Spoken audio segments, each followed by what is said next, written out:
Hello and welcome to this episode of Discuss, Debate and Decide, our weekly discussion with people who are not only in the news but people who are stakeholders and important voices in the society of Goa, commentating and deliberating on issues that are of immense significance, not only in Goa but in the rest of the country. We are here today to deep dive and extrapolate the stupendous success of the youth of Goa in two protests parallel to the Gen Z protest against the NEET leakage papers and the resignation of Mr. Dharmendra Pradhan, which has subsequently happened.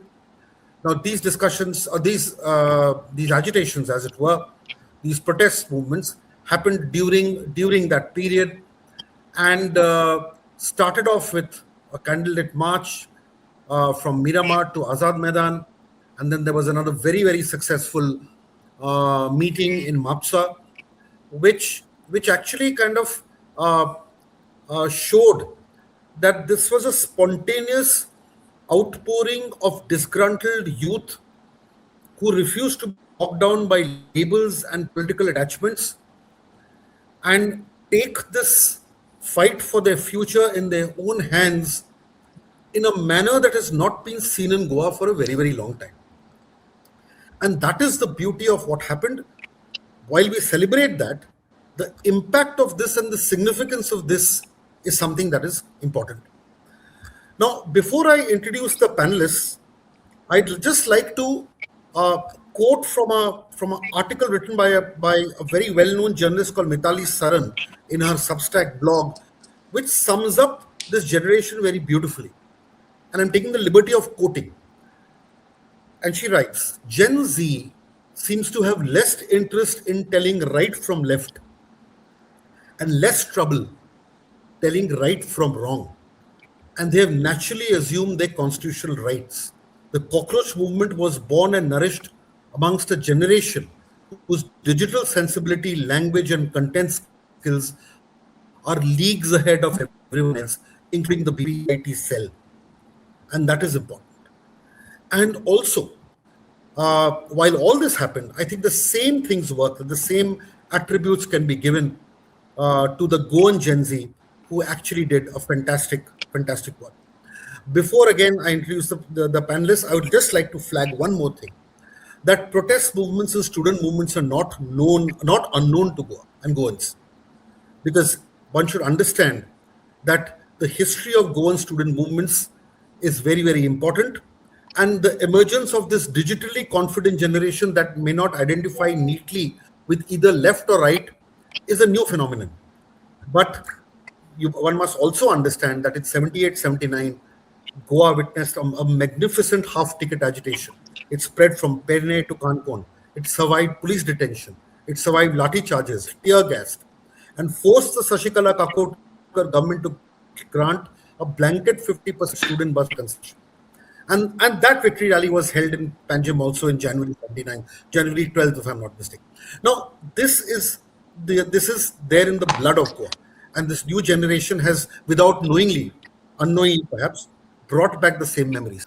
The panelists on this discussion, all important stakeholders and important minds, and who have spoken very strongly on the subject or taken a stand. Francis Coelho, of course, is a social worker, participant in the agitation, and if I may say so, take the liberty of saying so, that let's put him as a Congress sympathizer for now, though that was not the label with which he kind of organized these protests in a way. But Francis, you're very welcome. Thank you for joining us. We next move to Mr. Yugank Naik, Assistant Professor, Goa University. In case I have made a mistake with designations, do correct me, but Yugank teaches at the Goa University School of International and Area Studies. After I do the introduction, you may please correct it, not a problem. His academic interests include new social movements, identity, decolonization, international relations, all of this. And Yugank, if there's any addition or subtraction to it, please correct me if I'm wrong. This is cool. I also happen to be a student activist. Yugank, this is cool. Okay. Of course. Why? I mean, how could I forget that? Yes, Yugank is, of course, a student activist as well. So obviously, that makes him particularly relevant to an analysis of this mobilization. And of course, Abertine Miranda, who is also with us, and I think he's just joined us. And very welcome, Abertine. Abertine is the convener of the Goa Brigade, Goa Green Brigade, supporter of the Gen Z movement, and was very much a part of taking on the police when they kind of came down heavily on some individuals. So this is the panel as we speak now. I will start with Francis because he was on the ground, and then go on to the other very esteemed panelists. Francis, what actually happened and what really led to the Goa mobilization? Who initiated it? How were the students contacted? How spontaneously did they respond? Just get us up to date on what went behind this movement. Uh, so, Joy sir, what happened was there was there was a angst amongst the students. They were contacting each other on Instagram DMs, and they were saying we need to protest in Goa. We need to protest, and then they reached out to a lot of people like me, including some NGOs and some other leaders. But I counted close to around 120 people reached out to me on Instagram, saying that please help us. We want to agitate. Please organize something. To which while we were deciding how to go about it and what to do, one of the NGOs came up and took the lead, and they said we'll do a candle march. Now, rather than doing our own thing, we said let's support the NGO because the NGO seems to be a very neutral, non-political organization. We decided like we'll support the NGO. So we all did, all in the sense that about 5 or 6 of us did a shout out on Instagram itself, not on any other social media channel. And we said this march is happening and we should all join this march. And everyone was blown away by the turnout. I was expecting between 500 and 1,000 kids to show up over there. But according to me, we touched almost 3,000 people who came in and out of that, that 4 hours that we. You are now referring to the Panjim, Miramar to Panjim. Yes. The first. Yeah, the Miramar to Panjim. There were a good 500-600 people who just did the walk from Miramar to Azad Maidan. There were a good 1,000 people that joined the walk after it reached Azad Maidan, and there were a good 2,000 people that stayed through the entire thing. And everything was very, very organic. Now, there are some key points to note about this. When you see usual political protests, the political party prints placards. They give people placards. They give people flags. They give people caps and hats and, all sorts of branding. But this protest had zero branding. Everyone was told to wear black. Everyone followed that to the T. They wore some black item. The entire placards that they had made were their own placards made on cardboard boxes or on pieces of paper or just something scribbled on A4 size or A3 size papers. So the placards were completely organic. The people showed up were extremely diverse. You couldn't say it was any specific religion or any specific caste or any specific creed or nothing. There was only one thing in common, that it was an age group that was between 16, that is the 11th standard. We saw people younger than that also, but I would say it was between 11th standard to people who have doing their PhDs and just finished their masters and are newly in jobs and have just gone through that entire cycle of examinations and job hunting. So it was a completely young generation. And there was a spillover of people who were slightly above the Gen Z age, which is people between the age of 30 and 40. So that was the way it came about. It was completely organic, and I think it was extremely beautiful. Right. Okay. Great. I mean, it's a great opening and a great introduction into what happened. I'll go to Yugang next, and then come to our team. Now, Yugang, I mean, though you're young in age, but because of your pedigree, you understand the movement. You've grown up with stories of the movement. of course, with your illustrious father must have told you stuff. I'm just trying to begin by saying, asking you, how do you kind of compare this with the student movement earlier? Because early student movement had leadership, then it had a single material demand, statewide organizational network, much more coordinated organization, slightly older students perhaps. They faced police action, and but they ultimately won it. In the sense that one can compare it with what happened in Jantar Mantar to a large extent when victory actually happened. But if we narrow this down to the Goa movement of now and the half ticket movement, what are the similarities that you find, and what are the fundamental differences that you find?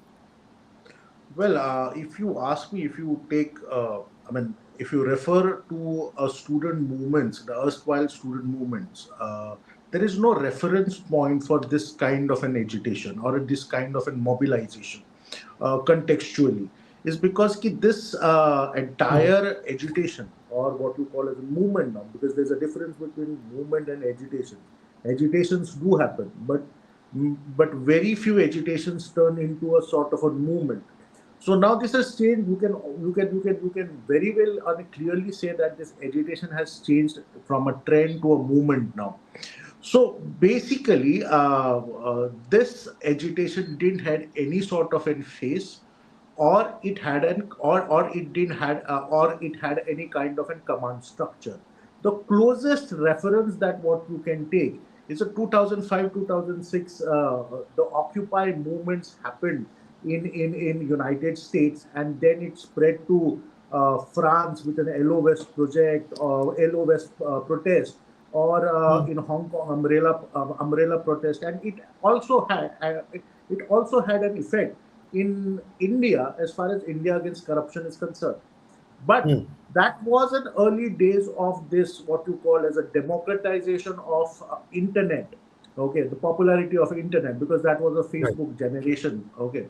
Hmm. Well, in terms of this cockroach Janata Party, you need to see it in a larger context. So, what is happening all throughout the world? The Gen Z protest, or this Gen Z phenomena, how this is how this global media describes it. This is India is not a stand-alone example for it. Okay, so you had a Gen Z protest happening in Europe, you had a Gen Z protest happening in Latin America, Africa, and we all know what happened in our neighborhood as far as Nepal, Bangladesh is concerned. Now, the center point of these agitations, if you take the one commonality globally, is the education, is the matter of education. There is a concern among this generation who is born after 2000, is that entire character of employment is changing, because education is secondary here. Okay, you are not finding the kind of a jobs, okay, what it used to be in an entire geek economy. There is no stability, or there is no guarantee of any kind of an employment for this generation. That's right. As a Yes. result of this, people are protesting, students are on the streets, okay, demanding for a larger fiscal spending on education. As far as India is concerned, now let's put it in perspective. It starts with around 2014-15, Right. with this crackdown in JNU and then FTII, where this current dispensation wanted to change the character of an institution, not in terms of less spending or other, but change the character of an institution what it used to be. Then, with a Rohit Vemula incident, okay, you see a kind of a resurgence into a students' protest, and that is where you have a fulcrum, what you call as a Dalits and all the weaker sections of a society aligning together, is because the first casualty of decrease in spending in education is the weaker section of a society, and unfortunately in India that is in majority. So, as far as the CJP is concerned, what CJP has done, okay, in terms of a student protest, is that it is just not I mean it is just not a students agitations per se. If you Hmm. see, if it was only about this NEET aspirants, okay, it wouldn't have galvanized such Yeah, a the mob. narrative arc is much wider. I agree with you. The Yeah, narrative arc is much wider, gets into the employment space yeah. and so on and so forth. So Yes. what CJP has done is that probably for the first time in a history of India, has made education a national issue, Right. issue number one for the first time. It is Hmm. because I still remember, okay, is that when we were in college, we used to give this slogan, "Shiksha par jo kharcha ho, budget ka 10वां hissa ho." That a Hmm. 10% of your education, 10% of your budget shall be Should be spent on should be education. reserved for an education. Your Hmm. NEP says 6%, but unfortunately, we don't even spend 3% in an education, and Right. government is withdrawing from a public education space. Now, there Hmm. was an article in an Indian Express which clearly says that as this regime took over in 2014, you see a significant decrease in spending in spending on the education.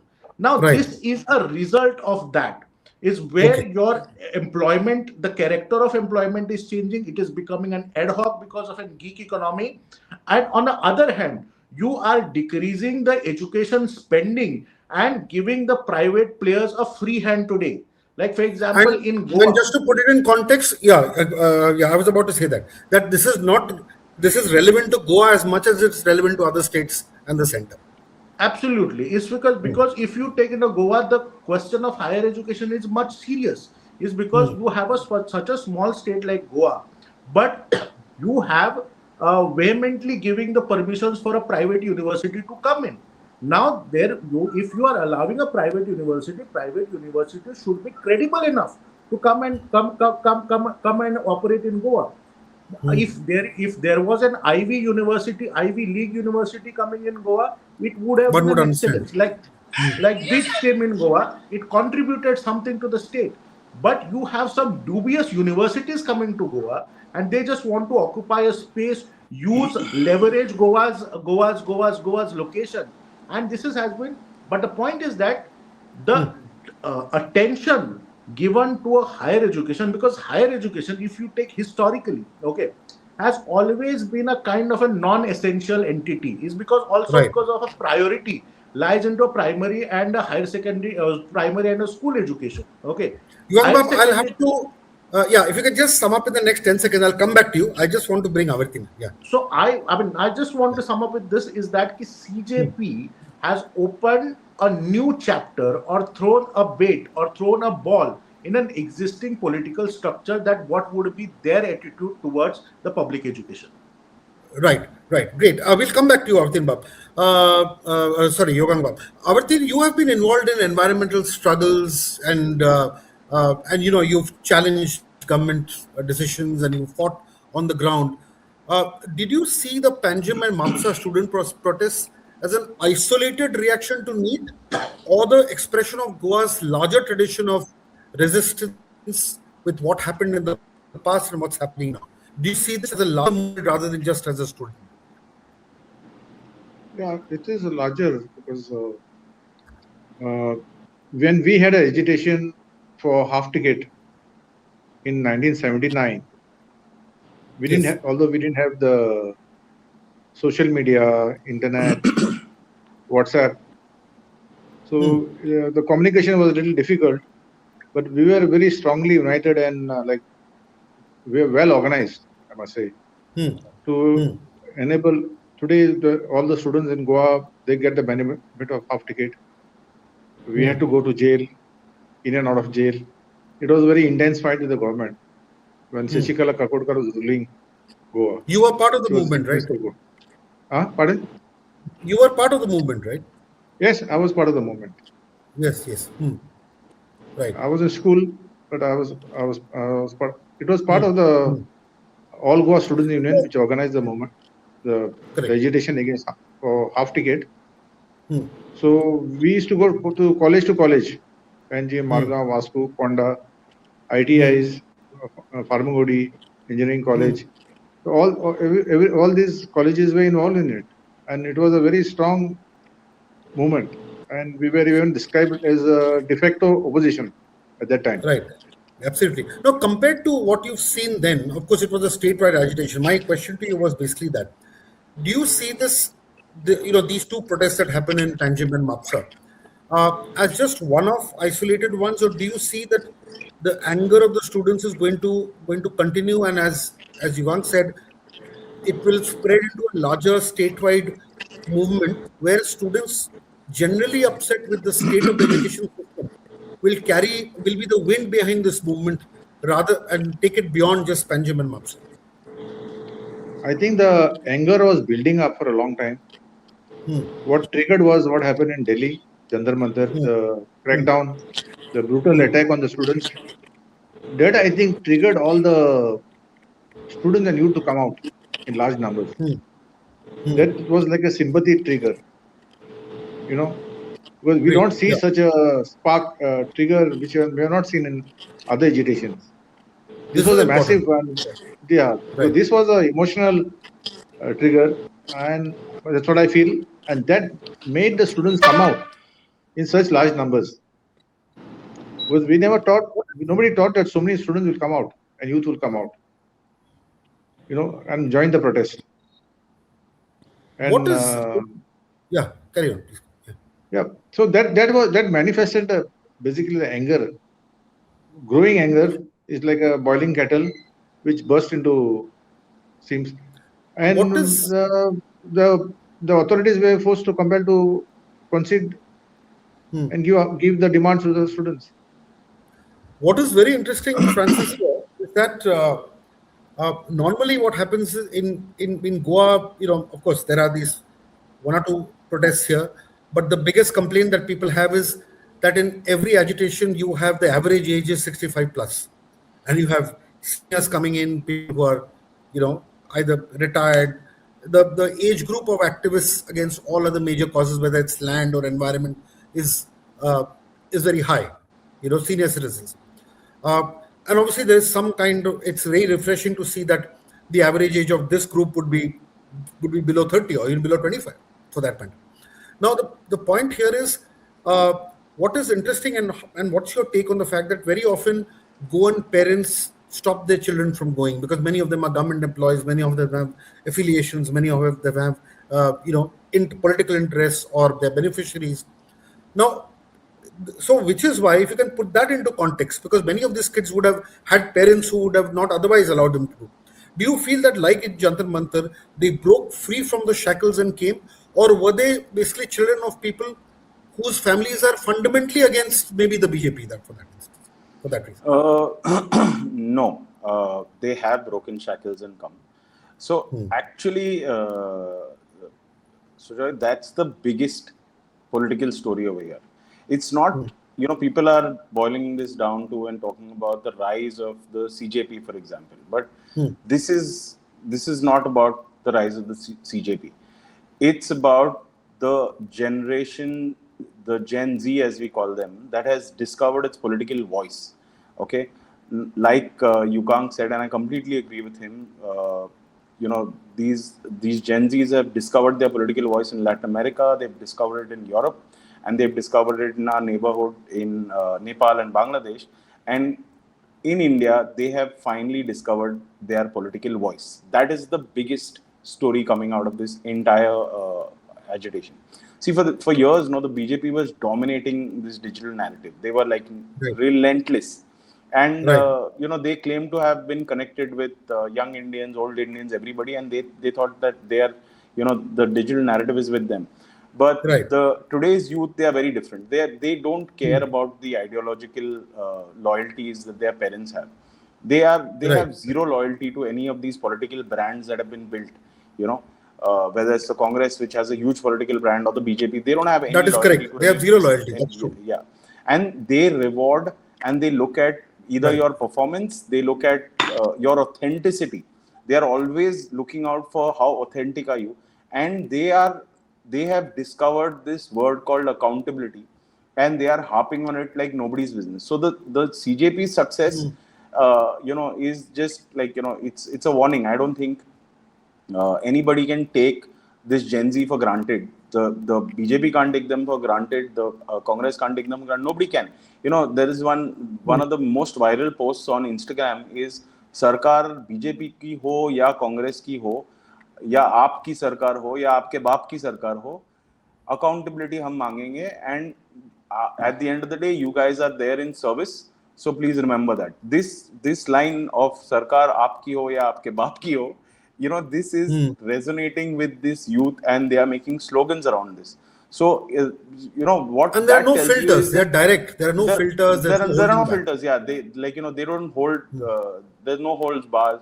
They're using the language that they want to use. They're using the sign language that they want to use, and it's not that they didn't come out because they were anti. See, I as a activist, as a politician, as a social worker, I am against the ideology of the BJP. I'm very clear about that.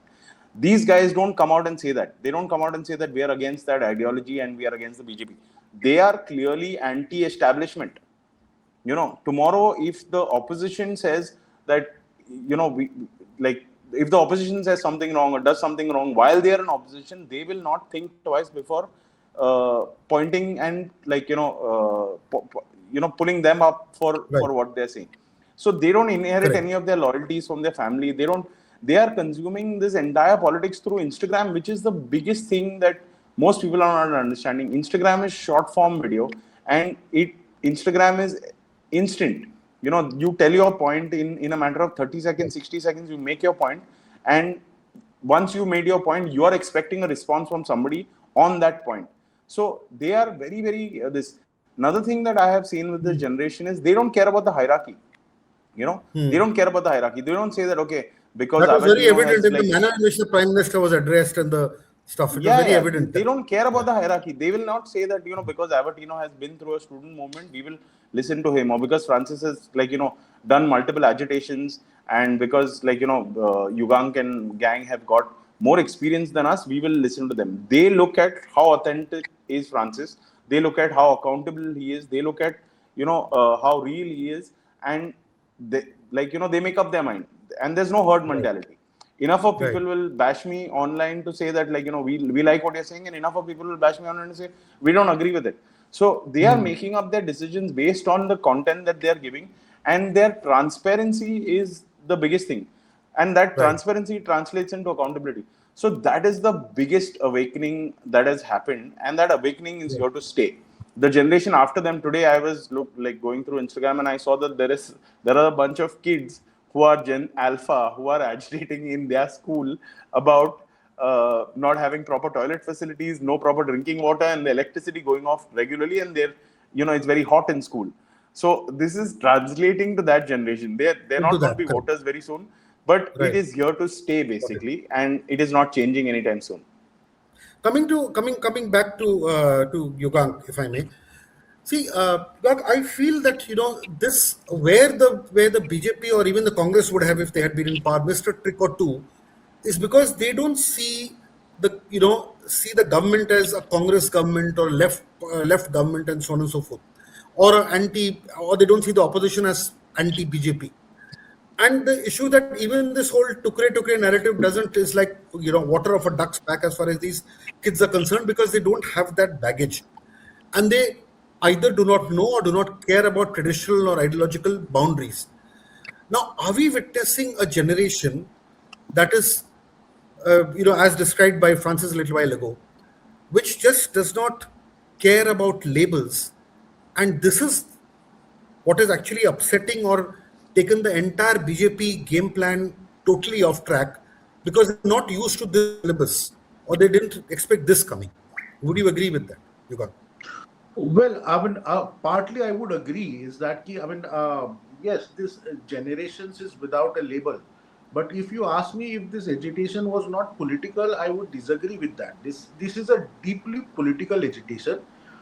This is not a partisan agitation. But why they stressed on a resignation of Dharmendra Pradhan, and why not they ask for any sort of reforms or anything? They stuck to their demand of that accountability needs to be fixed at a political level. So that's why this agitation is deeply political in nature. Okay, and this is something which is an out of syllabus. This is something which came as an out of syllabus for an establishment, is because any sort of a political party would like to politicize a certain section. Okay, whenever we're talking about youth, youth is not related to any sort of a religion, caste, or creed. It is a demography. It is a demography, and this is for the first time. Okay, establishment didn't know how to deal with this kind of a situation. Secondly, when it comes to this entire organization of protest, I Right. would say I come from a student activism background and other social issues too. Whether you have a command structure, it also had its own ideology and ideals and principles, and also Sure. biases towards something. Okay, Sure. but for the Sure. first time, I would say there are jokes which is going on about this Gen Zs before this protest. Hmm. Okay, but the point is Yes. that I always felt while when dealing with this generation is that this Yeah. generation is far more sensitive than us, their previous Right. generation. Like for example, Right. if you talk about LGBTQ among our generation when we were in college, okay, apart from few, many people would have just made fun of it, okay, or a climate change, okay. That's Many right. of us, our generation in college, Correct. believe that it is an hoax, okay. But if you talk about these issues to Gen Zs today, okay, they are far sensitive about these things. It is also because the Very true. kind of Very true. media that they are exposed to is because they are exposed to a digital media which come without any filters. Okay, they are not exposed to. If you ask any Gen Z that how much of your time do you spend in your library opening up the spreadsheet of a newspaper and reading the newspaper, he would say no, I consume that No. content online. Okay, Right. but that doesn't Right. mean that he's ill informed person. Okay, because his orientation is much different, because Right. he's a digital nomad in digital generation. But what I would say is the Correct. kind in the sensitivity in which this protest was carried out, okay, it is commendable. Okay, in a country like India, in a chaotic country like India, the way they have Hmm. disseminated information, okay, is something that you need to appreciate. This point is that this entire Right. generation Right. has Right. come up with a Hmm. newer ideas, newer platforms. And is it an opportunity or a challenge? That was what I mean the Mani Ratnam film of Mani Ratnam film on Yuva, the Mani Ratnam film called Yuva. Because point is that we have seen Yuva, but this Gen Z generation have made us realize what it takes to be Yuva.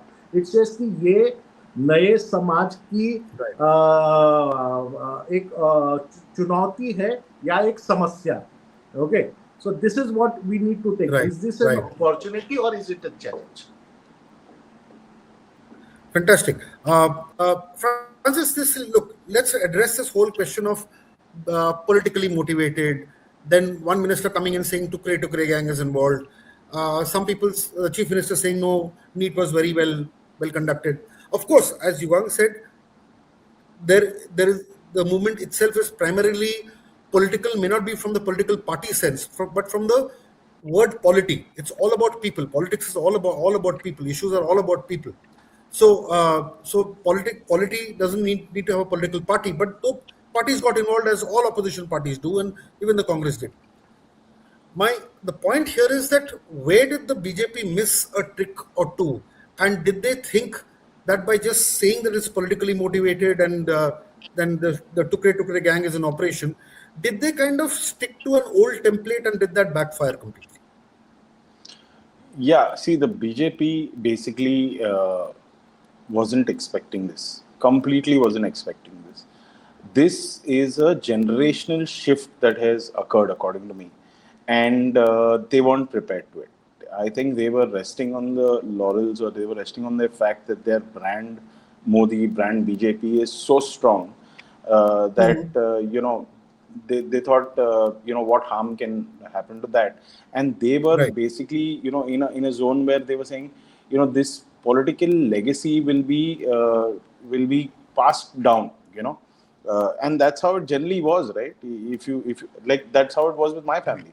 My Sure. dad and mom, when I got a voting age, they said, beta, you should like always look at the Congress because we have been traditionally Congress voters. They said that to us.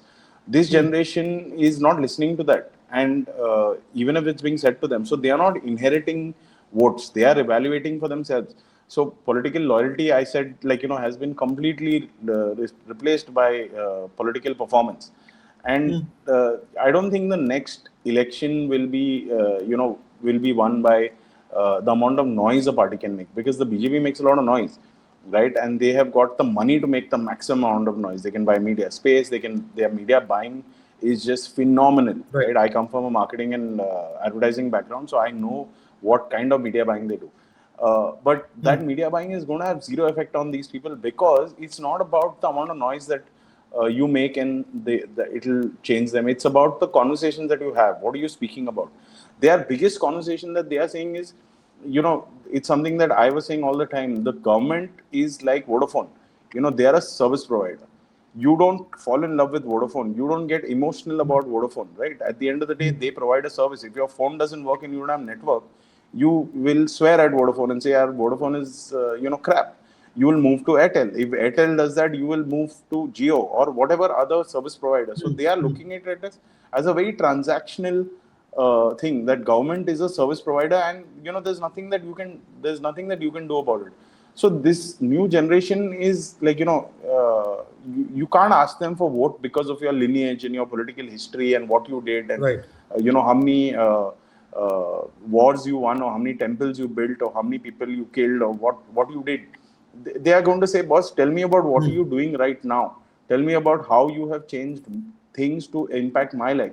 See, one of the Goan youth that I was talking to, I'll just tell you a little, I'll go into a quick story. There was this one girl, she was 16 when she started working with us on a political campaign in 22. Right? She was 16 at that time. Her father is a driver for one of the top BJP big shots in Panjim. I won't take names, but her father was a driver. And she came and worked for us. We were working for an opposing this. She came and worked for us for free. She volunteered on a political campaign in 22 in Goa. That girl, I did not meet her after that. She was in the office doing some data entry and all. And she said, she came, and I knew that she didn't work with me directly, but I knew of her because she was in our office. I met her at these political protests, and she was out in full force. Now, her father and her entire family is a proper BJP family. We know that for a fact, right? They're not very well to do anything, but they're proper BJP. She is very clear that she has heard enough of the BJP and she wants nothing to do with the BJP. And she's like, absolutely clear about it. So that is what she's saying. And she's saying that, like my parents keep talking to me about how I should get a job and how they can get me a job and this and that, the other. And that young girl is today, I think about like 20 years old. She was 16, 21 maybe. She was 16 at that time. Right. At 21 years of age, she's saying, sir, my dad keeps saying that you talk well about the BJP. I will ensure that you get a government job. She's saying, if I get a government job, that government job gives me a 40,000 rupee salary, right? When will I be able to buy a house with that salary? Why should I get married to somebody who has a house, or to be dependent on a future husband who has a house? I'm not interested in that. I am interested in buying my own house or having my own thing. And that 50,000 rupee salary is not going to get me anywhere in today's day. If I can't buy a house, I can't have any assets. What I don't have any, I can't see anything. As much as I study, as much as I do. Yeah. So that generation is talking about that. She's not talking about Hindu versus Muslim. She's not talking about and this is what parties don't understand. Correct.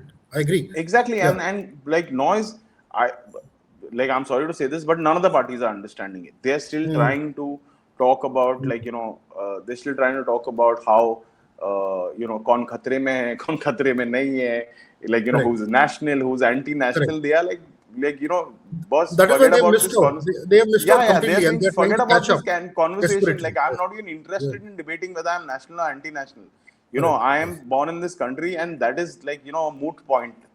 So far. Okay. So let's talk about let's talk about my future. And if you can't talk about my future, then move on. That's what they're saying. Little short of time, Francis. Great points. Quickly moving to Yugang, and then we'll close with our team.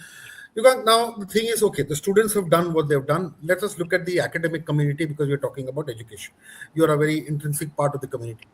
Do you feel that, like in Delhi, in Goa, will the academic community also hold the hands of students and come onto the streets and support them? Because ultimately, if this pressure has to build up and the government's doors need to be knocked till change happens, the academic community, teachers, professors, and others also have to be a part of this, because if if the primary education sucks, if there are not enough schools, if there are not enough teachers, uh, you are also talking about quality education, and as far as higher education is concerned, good university is not coming. When will the academic community of Goa leave their, take their political jerseys off and get into this with the students? But Goa has a rich history of vibrant civil society. And why, right from the Loya movement to our statehood movement, all the milestones in terms of an achievement, in terms of whether political achievements, has not been carried by the political class. If the political class, if we had given this opinion poll to a political class, we would have been a part of Maharashtra. Okay, so every agitation in Goa, every movement in Goa is led, mobilized by the civil society. Okay, and not a political class alone. This doesn't happen in the rest of India. Okay, because I have Right, lived and studied in other parts of India. Okay, right. Goa has a vibrant civil society, and Goa would always maintain this. Like, for example, I mean, the current situation in Goa is that I mean, there is an awareness about this protest among the Gen Zs. But the people, what you see on a road, okay, let's talk about it clearly. Who are these people? Is basically people from an upper middle class or middle class background. Okay, it has not gone to the rural areas of Goa, but that doesn't mean that people are not talking about it. Gen Zs are not talking about it. It's because we have kind of created a system of fear.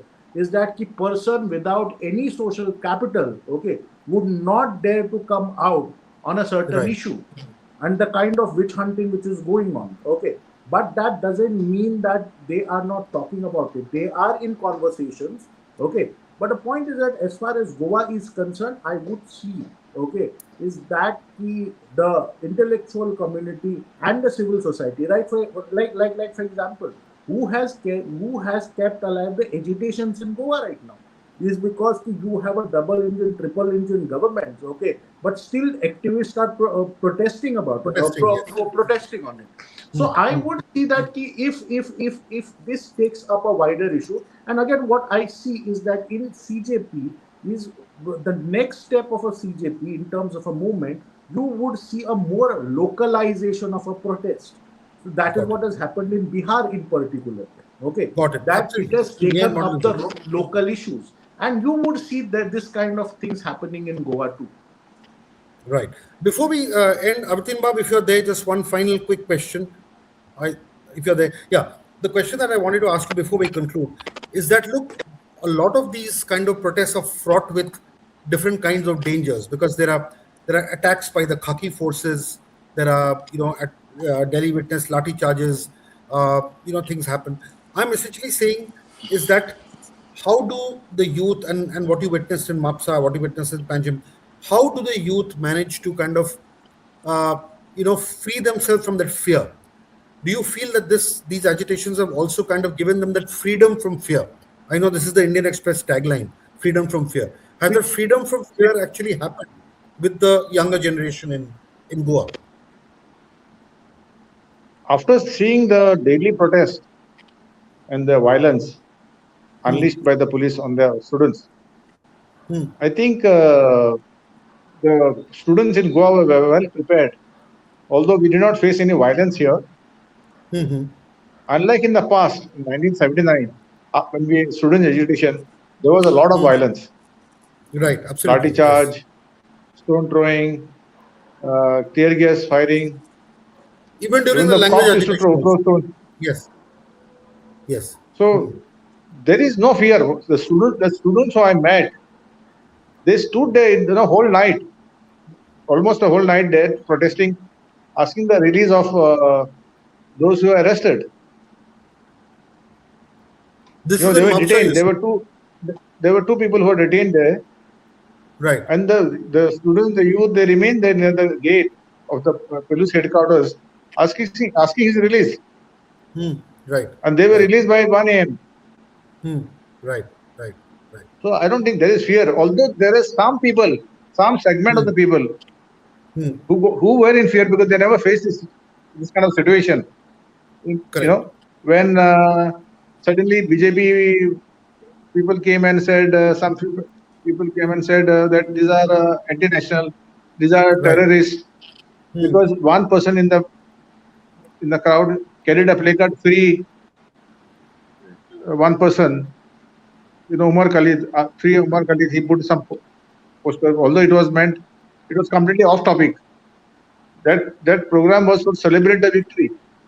Right. Absolutely. But Yes. this young boy, he brought a placard, some 3-4 placards, and it looked like a protest when it was not a protest. Right, right, right. Correct. So this freedom of fear is something that's very important. I'm afraid we've run out of time. We've gone on to almost over 50 minutes, but thank all the panelists, Avertine, Yogank, Francis, for this riveting discussion, your inputs, and of course the confidence that you have of the roaches crossing the victory line for a greater Goa and towards justice for education in particular, but about Goa in general. Thank you very much for this discussion. I appreciate your presence. Thanks. Thank you.